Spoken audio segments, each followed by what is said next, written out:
All right, so in this video, we're going to look at the Pirates of the Caribbean theme song and the chord progressions that happen there, specifically the version written by Jarrod Radnich. I think that's how you pronounce his name.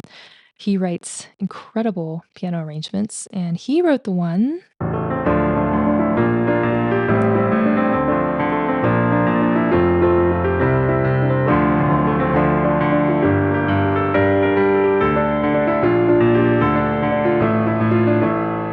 And it keeps going.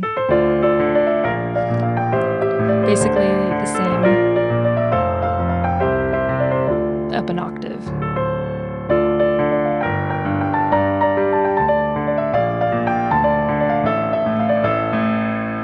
And then it goes into that nice.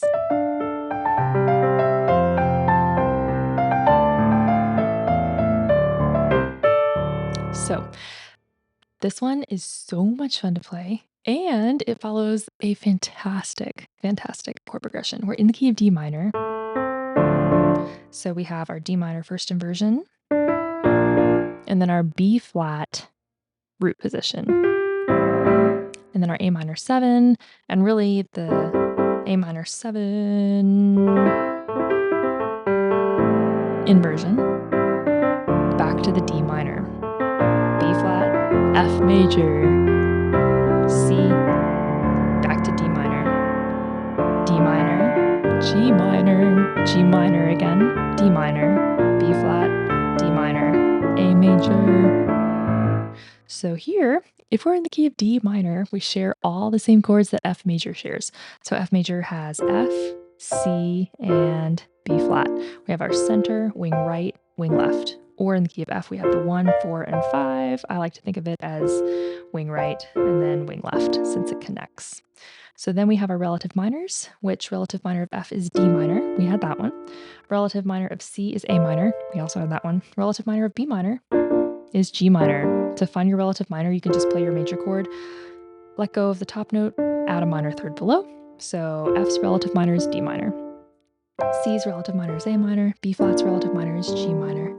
So he used all 6 of these chords. We had the D minor, B flat, A minor, back to the D minor, B flat, F major, C, D minor, D minor, G minor, D minor, B flat, D minor. Now A major. Anytime you're in a minor key, you can just play the major 5. So we have D minor, 1, 2, 3, 4, 5. Instead of playing A minor, we can play A major. And this is because there are 3 different minor scales. So there's the D minor scale, the D natural minor scale, which uses the same key signature as F major. We're playing in a mode, so A is the Ionian, or F is the Ionian mode. Any major scale is just the Ionian mode, and then any minor scale is just the Mixolydian mode. You play the same notes from that key signature, but you start and stop on a different note. So with both of those, we only had B flat as our accidental. So we have F major paired with D minor. Now D minor natural minor has a C natural, C natural, because it's natural minor. And then we have 2 different other ones. We have the melodic minor and the harmonic minor. So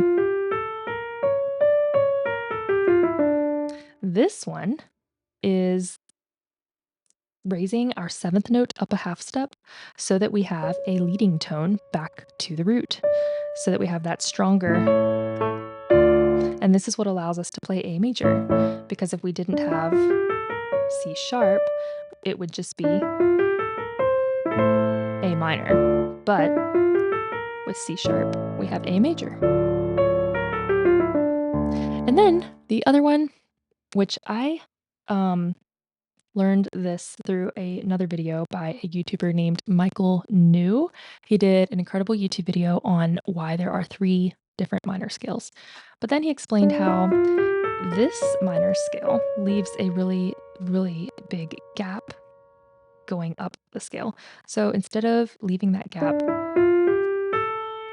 we're going to raise the 6th and raise the 7th so that there's no more gap leading up. Now, the only reason we would need that leading tone is if it's leading up to the D. So we don't need that leading tone if we're going down because it's not leading down. It only leads up.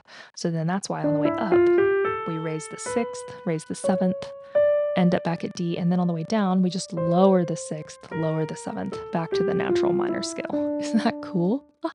So that was a whole tangent into why we can play A major in the key of D minor. It's because the multi minor scales allow us to create different chords, and that A major has a stronger leading tone that leads us back to D minor, which I've always thought was so cool. It just all clicked and made sense. Like, oh, you can play the A major chord with the D minor chord. And it sounds so amazing because of that C sharp, which is the leading tone back to D. So there was our detailed chord progression into the Pirates of the Caribbean theme song. This one is also, if you're going to learn this version, if you're going to learn this Pirates of the Caribbean version by Jarrod Radnich, then it's great to focus on first just learning the chords and the inversions.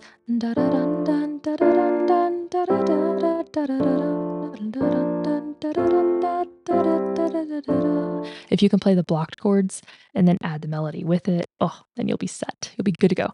I'm going to do one other video on how to play the dramatic chromatic glissando that happens in his song, but it's the one that goes, let's see.